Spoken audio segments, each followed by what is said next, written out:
Welcome to episode 34 of the Blindsided podcast. In this episode, we're going to talk a bit about insecurity, maybe fear of the unknown. It's going to have a bit of fear and insecurity in it, and whatever mask we put over, maybe which is keeping us a bit stunting our growth. My name is Charlie Collins, and it's good to be with you for this podcast. And I am a published author.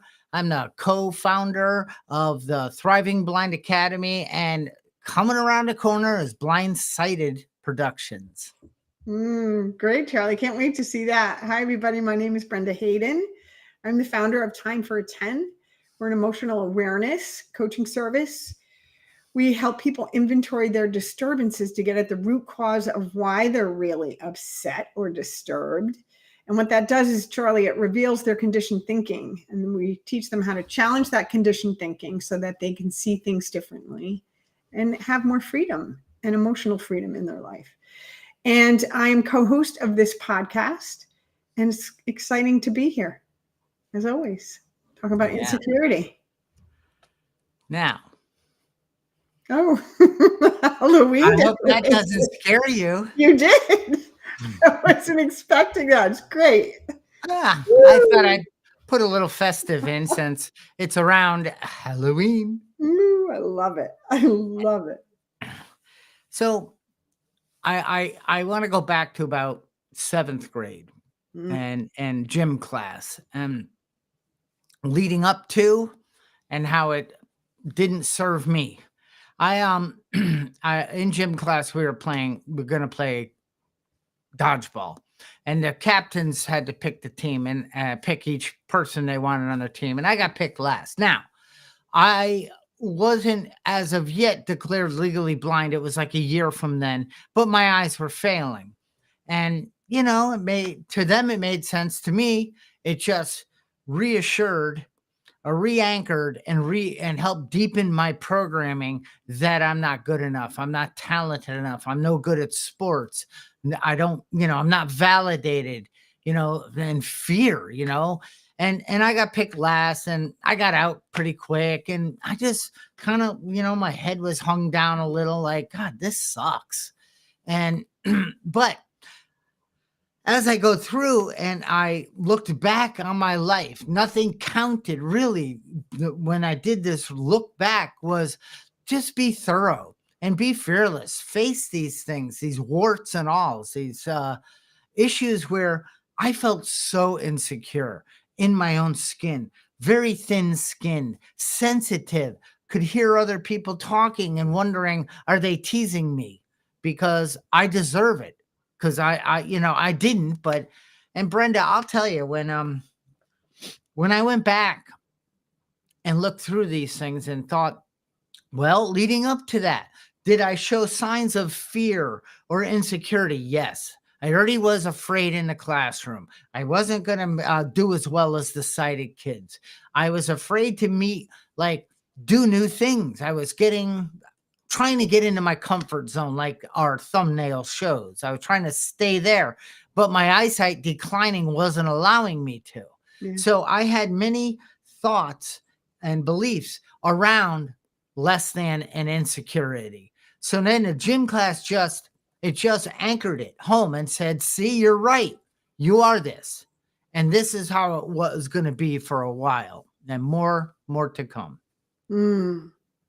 You know what you said that I love, right? The 0 to 7. You didn't say 0 to 7, but you mentioned being that young, right?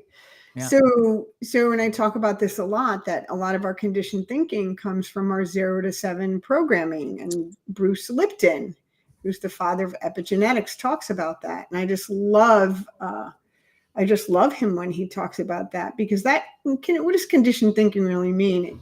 It's the programs that are running in the subconscious brain. It's the messaging that you get. And you're talking about the messaging of, I'm not good enough. I'm different. I'm not going to succeed. I didn't get picked. People don't like me. And I received the same type of messaging as, between the ages of 0 to 7. And before I get into what that was, what happens with the conditioned thinking, that for me, I took that message And it didn't matter what the circumstance was. The truth of the circumstances that were coming into my life didn't really matter. I interpreted it. I interpreted those circumstances through the lens of that 0 to 7 programming. So even when I wasn't being rejected and people weren't thinking that I wasn't good enough, that's my default, that they must be thinking that I must really be that. So I would, even if the situation wasn't really happening, that would be how I interpreted it. So, they talk about things being fancied or real. I had all of these situations and resentments that happened in life that were all fancy. It was my interpretation of what was going on. And I was very insecure as a child, because it's, simply the childhood that I had was really violent. There wasn't food, so I didn't have food. My parents, my mother wasn't bathing us, so I'd go to school not smelling good. I'd get picked on. So all of that stuff. My kindergarten teacher was horrible to me because I drew my tree wrong, and she put me in the corner, and this is just a hot mess. My 0 to 7 programming was a hot mess, full of insecurities for a really long time. It followed me around for a really long time. And I remember in kindergarten, thank you for reminding me. There was a gal that we were building blocks or doing something, and I was I'm like, mine rocks. And then I looked over and I'm like, my God, yours is so much better. So I looked like the teacher wasn't looking, and I gave it a karate chop, knocked it down. There, now mine's better. Yours is a pile of blocks. Ha ha. And, why would I do that? I mean, back then, I didn't get caught. And the little girl said, he knocked my bricks over. My bricks. They don't let us play with bricks in kindergarten. But I said, no, I didn't. Oops. So now, to cover my insecurity, I'm lying, like, naturally. And it's like, uh-oh, you talk about that programming. How can I protect my insecurity? Lie. That's one way. Deny, blame, complain, rationalize, justify, but especially just not doing. I can't do that. Like, hey, man, you want to go? People would ask me to do things or try new things or go into a crowded room. Well, anything that involved me, something outside of what I already knew. Mostly, I would say I can't do it. Yeah. And unfortunately, to cover my insecurities, I introduced alcohol and drugs into my life. Then it gave me the courage to do that. So I'm going to rewind quick back to gym class. When I went through my life and I went back to that, and I thought, I reframed it. And I looked at it, what 2 captains should have done. They're building a team. The teams are built to win. They're not built to lose. They're not here to tell, sorry, you have legal blindness, but we're not picking you because we don't like you on our team. We're picking you because you're not going to help us win. They still liked me, but I had a whole fancied reasons that, already in my mind of why. And then I thought, if I was the captain, I would have picked me last too. And it was like, I kind of laughed and thought, it's amazing because my personal reality, my personality was so caught up in me and what you thought of me and how I don't fit in. And I'm not going to be able to do this, that, or the other thing. Yeah. Yeah. You're going to be left behind. You're separate. I love talking about separation and how that drives insecurity. The more separated we feel from the person next to us, either they're better than or worse than, actually, the more pain that we're in, because we're wired for social connection. And if we're not feeling like we belong, if we're not feeling connected, if we're not feeling some equality with the person next to us, it's very lonely.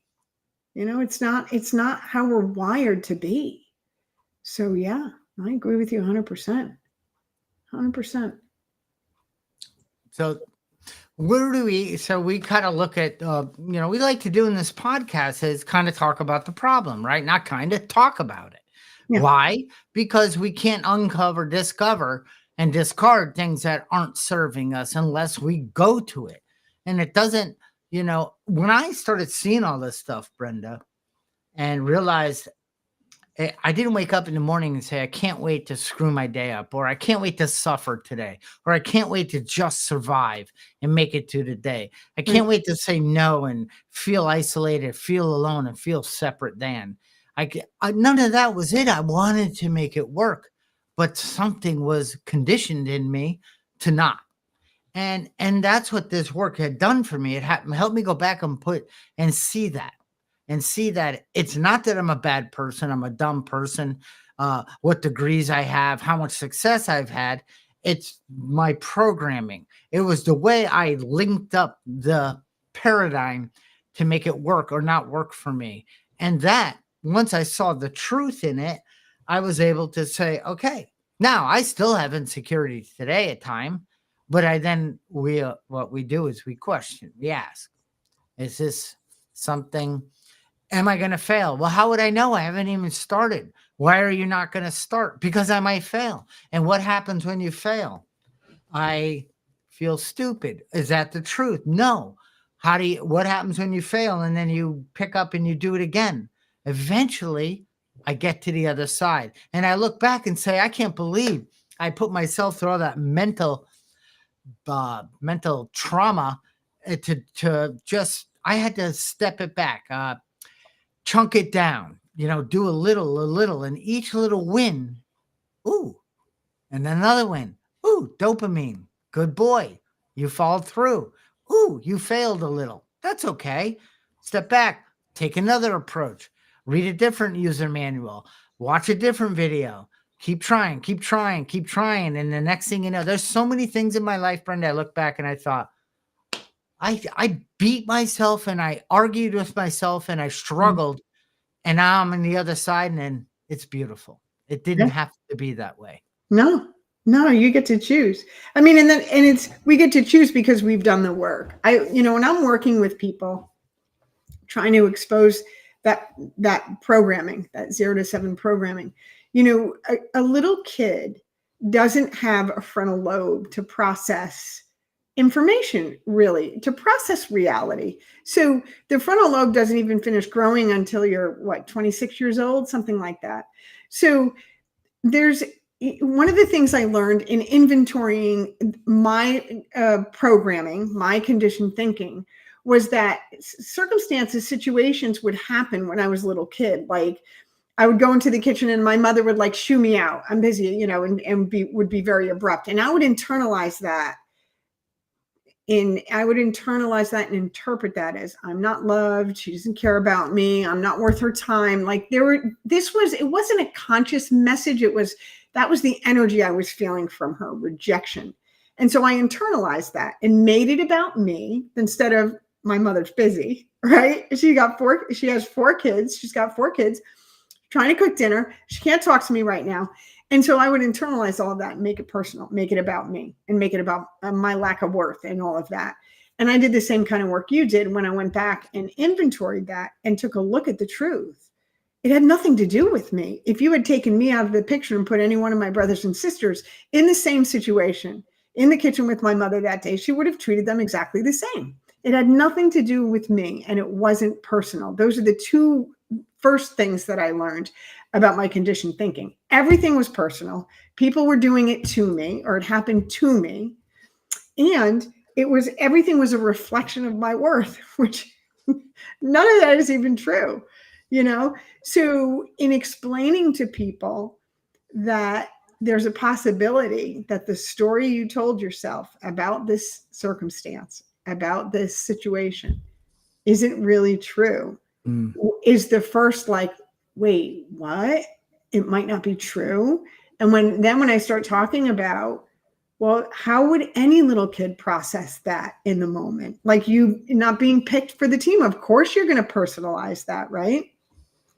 But it's not personal. It's a completely different reason why you weren't picked. And you said it because they wanted to win, And so when you start really peeling the onion and looking at the dozens and dozens and dozens of memories that you're holding right? Trauma memories, rejection memories, I'm not good enough memories that aren't even real because you've misunderstood the circumstance, because you didn't have the equipment even or the experience to process reality.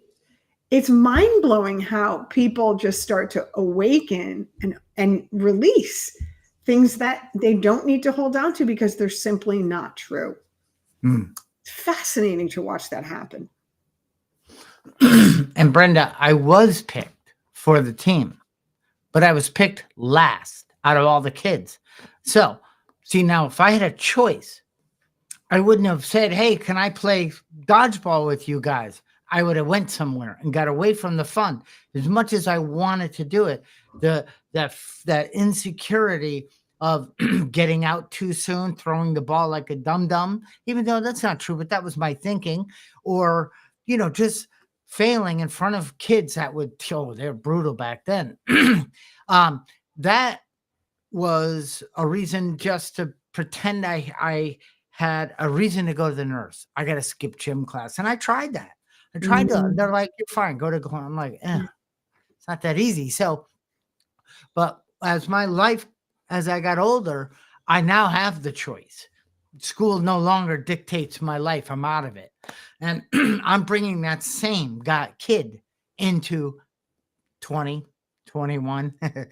And, again, metacognition. This is where we go. You got to think about what you think. So first thing we do is we think. Then we choose. Once we choose something, we then behave. And once we behave, our behavior creates an experience. And that experience creates a feeling. And that feeling, for a lot of people, which I was in, I could not think greater than I felt for many years of my life. My insecurity drove my decisions, my embarrassments, and my drinking quite a bit. And anyway, so I would go through, but my next thought came from feeling. What was that feeling I usually had? Less than, doubt, not good enough, feeling of poor me, self pity. And so that determined my next thought. And so my cycle continued like that for years. And I got sicker. I didn't get better. I didn't grow like my friends were starting to go get. And then, I had a couple breaks in my life that helped me move into starting to understand that it's all about how I behave creates an experience. And that experience is going to generate a feeling. It's impossible not to. It's releasing dopamine, cortisol, epinephrine. I mean, you know what I mean? It's doing something which is going to drive me to think a certain way. Yeah. And I started really looking at that. It can be a vicious cycle, or it can be a beautiful way to live life. Mm. Mm. I love that, Charlie. You said so much there.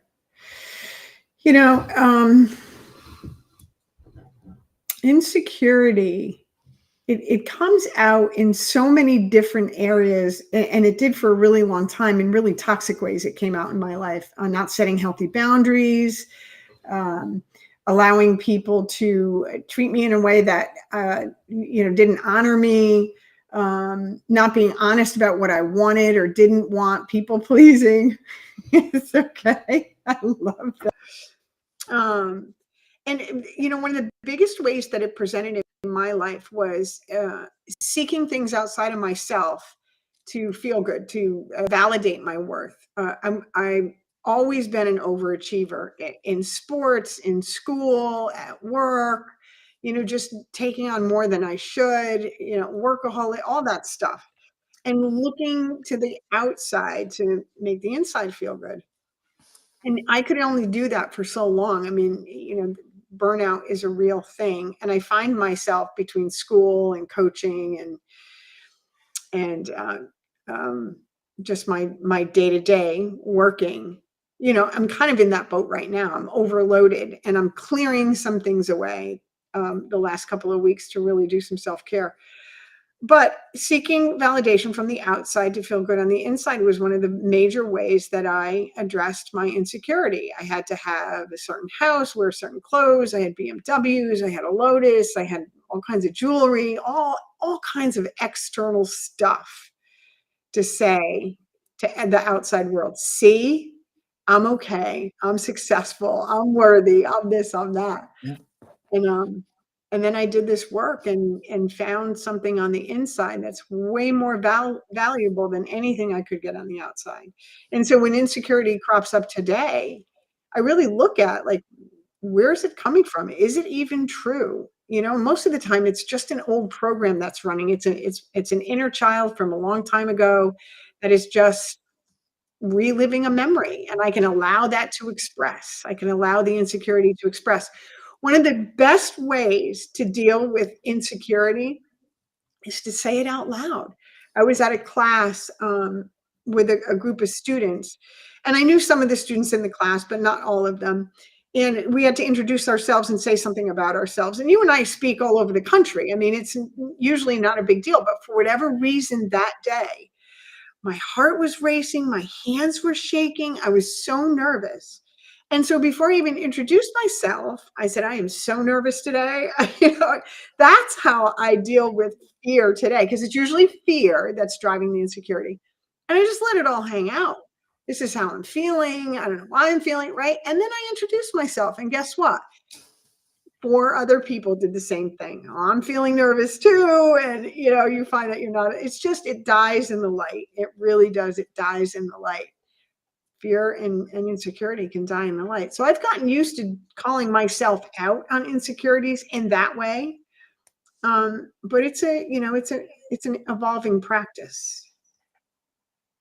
Excuse me. And then you said, I'm not alone. I'm not, to me, I'd be in that class and I'd be like, sweaty palms, heart's pounding. I don't want to do this anymore. I don't know why I thought I could. This is stupid. I got to get out of here. And, and I'm the only one in here. Everyone else looks so calm, connected, content. Why am I going nuts inside? And it's like, that isn't the truth. But when I took speaker training, if somebody got up and said, I'm really nervous, the coach would jump up. Don't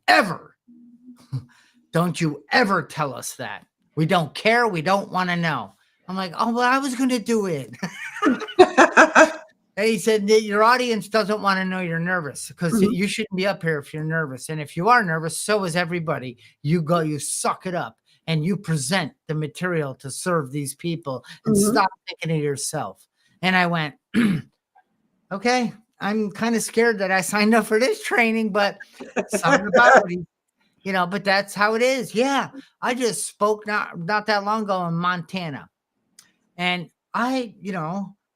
they were introducing me, and I'm like, I started feeling a little woozy and weird. Like, I got this. I can do this. I'm prepared. I have a PowerPoint presentation. I've got this. I can do this, but I'm still a little nervous. And then it left. But, that little, Brenda, that little bit of feeling, I used to turn around and run. Yeah. And what I was running away from, I was always running into. I love that. I love that. And you nailed it there, Charlie. If you continue to run away from it, you will continue to run into it. And that's why allowing it to express and allowing the energy to move out of your body in whatever way it needs to really helps a lot in moving away from it. Moving away from it. What are some of the other things you do to deal with insecurities? Well, first I had to again bring the model of this thinking cycle, and I thought, well, why does it bother me? Why can't I be content with the way my life is? Why, when I met a new person, or or a new event or something new in my life, it was very hard in the beginning. Like, what's up with that? Why can't I just be content and not worry so much? So I realized I put on this, the thumbnail, what's stunting your growth? that was stunting my growth. I wasn't doing so bad. Had a nice little business going. Things were good in my life, but I was never going to grow mentally, spiritually, physically, move forward in life, because nothing stays the same. It does for a while. And then wondering what was up. So I was getting an inner promptings. I was getting little callings inside of me, like, hey, you should try, in the weirdest of moments. It could be on a walk, in the shower, like, you should do this, and my insecurity would say, quiet, I'm doing enough as it is. And then my higher self would then show me it up again. So I started saying, what would it look like if I wrote a book? What would that look like? What would you need to do to start? Who can you ask for help? And I just asked leading questions, not yes or no. Should you write a book? No. What would it look like if you had a completed book in your hand? Oh, that's a pretty dang good feeling. I wouldn't mind that. But so that's how I do. That's how I start challenging when my insecurity wants to start running the show. Yeah. Yeah. You talked about metacognition, thinking about your thinking, challenging the narrative. I like to ask myself, is that true? Or is there any evidence to suggest that that the outcome you're projecting is going to happen? And if there is evidence to suggest that it's going to happen, when is that from? 30 years ago? 20 years ago? 15, right? So are you not living in the present moment? Just because it happened then doesn't mean it's going to happen today, because it's today. There's so many things that can just trigger me into old thinking like that. And challenging the narrative is a great way to do it. I like to write it down. There's something really powerful that happens when I take a thought that's swirling around between my ears and I put it on a piece of paper, and then I read it out loud. And I'm always like, wow. Like, especially if I'm upset about something and then I write it down, I'm like, wow, like, that's not real. Like, it's just not true. And lately, one of the things, this came up for me maybe a couple of months ago, and I've been doing it ever since. It was a download from the universe during I was going through a little bit of a rough time. And the universe was like, that's not your script. Like, that's not your script. And I was feeling insecure in the moment. I was dealing with some of my old insecurities were coming up as a result of the circumstance. And I was instructed to just separate the true from the false, but it's not even by looking at what's your stuff and what's not. And Coach Sue likes to say, what's my stuff, what's your stuff, and what's God's stuff. And then that's another thing I can ask myself, is this my stuff, or is this someone else's that I'm taking on? Right? Am I taking on someone else's stuff? And what belongs to God? What are the things that I have no control over that I could allow to, trigger insecurities if I'm trying to fix it, or I'm trying to self-will a change that isn't mine to change? Does that make sense? Yeah. Yeah. Absolutely. Yeah.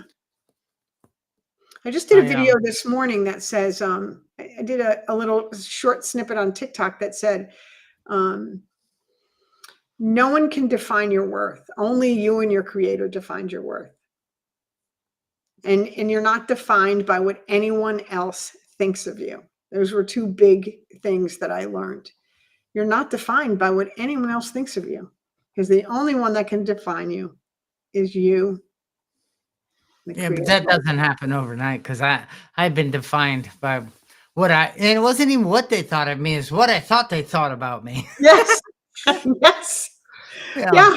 How's that for adding a layer of cuckoo on it? It's not really cuckoo, but it is Halloween time, so I'm trying to stay in the theme. No, I've done the same thing. So, Brenda, Byron Katie has the questions, and you said the first one. Is it true? What is the it? So, is this thought of insecurity something that has me putting my foot down, saying, I don't think I'm going to move forward in this? Is that thought about that true? And then you think about that. Is it true? Well, no, how could I know yet? I haven't even experienced it or tried it or failed. Right. So then I ask, what happens How do you react when you believe that thought? Well, I make excuses. I blame, I complain. I don't have a college degree. All of a sudden floods of, let me build my narrative. So my insecurity says it's okay, stay stuck. Don't move forward. So what happens when you believe that thought? How do you react when you believe that thought? I might get a little grouchy. I might get like, why are you asking this? I don't want to do that kind of stuff. It's all because I'm insecure. It's not because I don't like you. And usually the person might take it a little personal. And then you ask this one other question. Who would you be without that thought? Yep. Who would I be without the thought? I'd be freed from the bondage of self, which is creating my suffering, which is creating my survival mode of getting through the day. That's a terrible way, survival.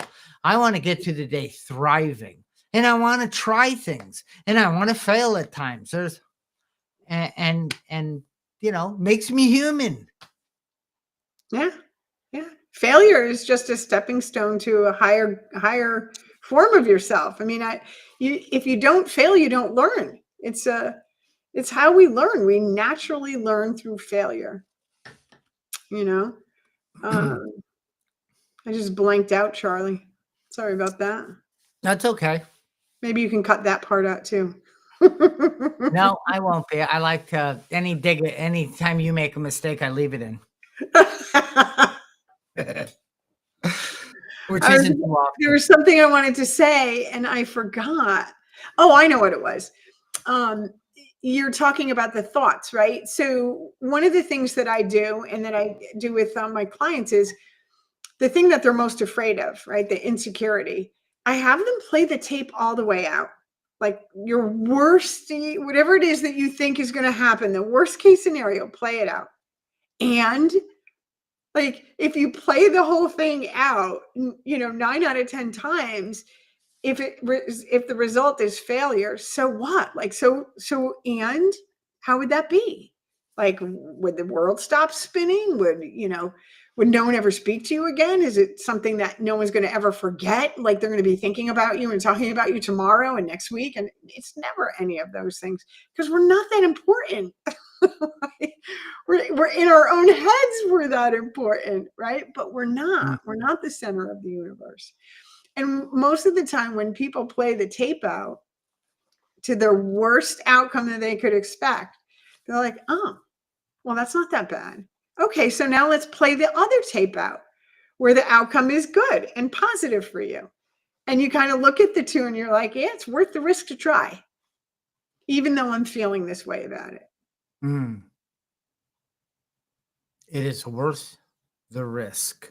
In the Thriver formula for the Thriving Blind Academy, the last R in the word Thriver, the last letter is R, and it's risk. And we always do trainings around risk. And I'm not saying, blindfolding yourself and running through traffic. That's stupidity. And a risk. But this is about building on you and building your self-reliance, self-confidence, self-esteem, because you can't unless you take many risks and build and have many successes, many failures that will lead to a success eventually. Yes. When I had in the old building that I was in, there was a barber there, and he was kind of big and he was sharing with me, I don't know, for the past 6 months or so, he'd been going to CrossFit. And I'm like, what is CrossFit? And this was way back, like 2000, I don't know, 9, 10. And he was telling me all about it. And I'm like, oh, I would love to do that, but I'm not in good enough shape. I need to be him. I need to be the guy that can do the crazy pull-ups and all the crazy things they do on CrossFit the day I walk in the door, because if I'm not, I won't fit in and they'll think, God, we got another weakling here. So I don't know, for the next 3 months, I might ask a question or two, because my higher self said, give it a try. What's the worst that could happen? I could die. But probably not. I could drop a weight on my toe, but probably not. Really nothing. I could just look like I don't know what I'm doing. I might have to ask the coach for more direction because he's standing too far away. I might have to ask him, Brenda, when I go in, hi, I'd like to join your club. But I'm legally blind. Is there any way you could give me some instruction closer at times? Would you be willing to work with me to help fill my security tank a little? Because I'm a little nervous and insecure about this already, but you add in blindness, forget about it. And that's what I finally did it. And that's one of those things I look back and said, geez, I wish I'd started so much sooner. It was the minute there was like about 3 or 4 of us that were fairly new. The coach got up and said, I don't know. I have people here 2 years that still I have to coach and correct and give them form and how to do things. So if any of you just coming in here think you need to know anything, don't worry about it. You don't. I'm here to serve you. I'm here to help you. I don't want you to get injured. I will show you the moves, how to do this, that, and the other, and explain everything to you so you can get the best work. And I'm thinking, it's amazing when you let go and stop trying to create the narrative and cause how hard it's going to be, because he made it beautiful. Yeah. Yep. It's always good to challenge the story you're telling yourself, and that's the whole point. If you're telling yourself some kind of story, that's the red flag that you got to get on the phone and talk to someone else, or you got to do something different, or you got to write it down or call your coach. Or if you're telling yourself a story about what is going to happen or what might happen if you did X, Y, or Z, right? That's the red flag. That's the red flag. That is really good. If you're telling yourself a story of why it's not a good idea, if you're telling yourself a story why you're not the right person to move forward with this, how you might fail, and all the negative side of taking a risk or walking through your insecurity, that's when you need to do something about it. But if you're saying, well, the story of questioning, what's the worst could happen? What would it look like if I was successful at this? Who could I help once I learn this skill? Adoy, never think of that too often. Like, it's not about you. And I'll tell you, Brenda, it was probably 4 or 5 months into the CrossFit, a couple new people came in, and somebody came up and said, wow, how many years have you been doing this? I'm like 4 months. They're like, you look like a professional. I'm like, that's what I'm talking about. Nah, and it's like, gosh, how many things I robbed myself all my life, Brenda? Oh, me too. It's so sad to think CrossFit's scary. There's really talented muscle people that perform. They go into state competitions. They can do the bars. They're maniacs. I don't want to be that. Yeah. I want to be a guy that can have some camaraderie, be on a team of people that are just doing the best they can in that one session. Yeah. I can't tell you, Charlie, how many things, how great my life is because of what you just said, that I took the risk and I did it anyway. I took the risk and I did it anyway.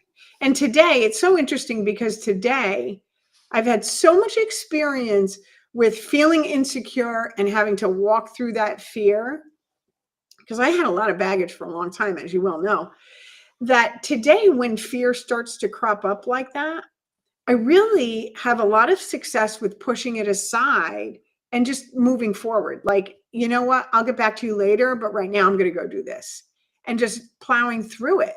Just plowing through it, because I've learned that fear isn't real. It's all coming from my conditioned thinking.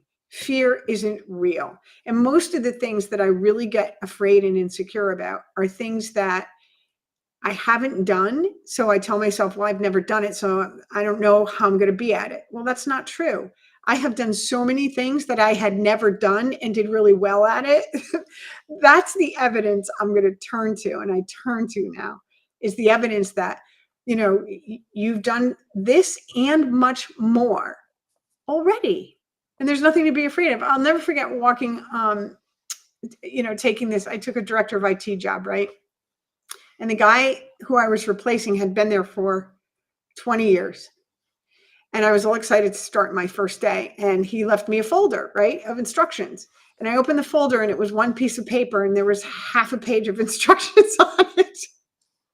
And I was like, like I was overwhelmed. Like, there's no instructions there. It left me nothing. And I had to figure it out.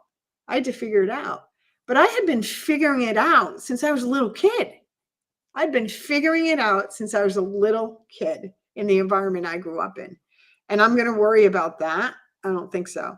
So I kind of draw on those experiences now, the ones that used to rule my conditioned thinking. And I use them to help me move forward in situations that are brand new, possibly frightening, that initially I might feel insecure about or afraid about. And I say, hang on a minute, you did that way back then. You can do this now. How are you? And how are you really? Like, so if you happen to bump into somebody from high school, because I know most people are watching and listening and following our the Blindsided podcast, they're out of high school and they have been for a while. So if you saw one of your old high school buddies, would you be excited to share with them where you are in life, what you're doing? And or would you rather say, listen, I've never really gotten out of this shell of insecurity, worrying about what you people think about me. I haven't done much of my life. I'm kind of overweight. I still live with my parents now, but whatever it might be. And it's like, you know what? Matter of fact, I'm still a big loser. And no, people want to thrive and say, gosh, it's been an amazing journey. I've been conquering this mind that if I don't watch it, Brenda, if I don't take charge of it, because the programming took charge of me and I thought it was outside of me creating my suffering, but it was really my most practiced way of thinking. And I was addicted to suffering. I know it sounds funny, but I was more comfortable struggling in survival and suffering than I was in happy, joyous, free. That was very uncomfortable. Yeah. And, but over time, oh, what a better place to be when it's like, hey, I want to try that. Yeah, I'd love to come over. But I need to state the obvious at times. Well, I'm legally blind. Do I need to bring my own lighting, my own adaptive tools? I got to build my environments for success because we think, then we make a choice, and then we behave. Our behaviors lead us into an experience, an outcome. And those experiences, those outcomes deliver an emotion every time. You can't not have one. And if that is triggering your next thought, you got to call Brenda or Charlie and make an appointment because that cycle is when you're going to be the person at that 30-year, 25-year high school reunion saying, I don't want to go. I haven't done enough with my life. Now, maybe you have, but you know what I mean, Brenda? Absolutely. Absolutely, Charlie. And that's a great way to end the podcast, to leave our viewers and our listeners with that. Say that formula again, please. No. We think, right? We all do all day, 60 to 70,000 of them a day. So you can't tell me you're not unless you're dead. And so you think, what do I do when I think? I choose. I make a decision. I choose. What do you do when you choose? You take an action. You behave in a certain way. But actually, it could be like it could be eye rolls. There's an okay. That creates an experience. Oh, the person saw me do that. That experience creates a feeling. And here's the key: if we can't think greater than we feel, then we're in trouble. Then we are in a life of insecurity. We are in a life of fear, selfishness, self-pity, waves of depression. And because we're looking at the past, we're too anxious about the future because we have built this cycle that we just think, feel, do, experience, feel, think again. And when you stop that, when you say, wait a minute, if I don't want to feel this way, maybe I should create better experiences. How do I do that? Well, I got to back it up one more. I got to behave differently. How do I got to do that? Maybe I got to make better choices. How do I do that? Maybe I think a little weller. And I remember my mother saying, I don't like the way you're behaving. Well, Mom, you need to peel back the onion and teach me how to get to a better behavior. It starts with the thinking. It's Yep. beautiful, Charlie. This has been a great podcast. Yes, thank you. And Thank I you so hope much. that the ghost didn't scare you too much. No, it was great. Great. I love being scared. Yeah, me too. I'm very curious. Put And it on. curiosity is one of our other podcasts, is a great way to help with insecurity. Yes. Be curious about it. Oh, look at that. I'm insecure. Okay, I'll shut up because this could go on all night. Yes. Bye, Charlie. Have a good Bye-bye. one. So please, you guys, if you haven't subscribed, don't be afraid. Just do it. Check out Brenda's Time for a 10. Just know that I've got a real cool, I was working on it today with my website guy. Great website, great services coming. I'm going to redo my book. So lots of good stuff coming because this podcast has been inspiring and motivating me to take more action in my life. Thank you all. See you soon.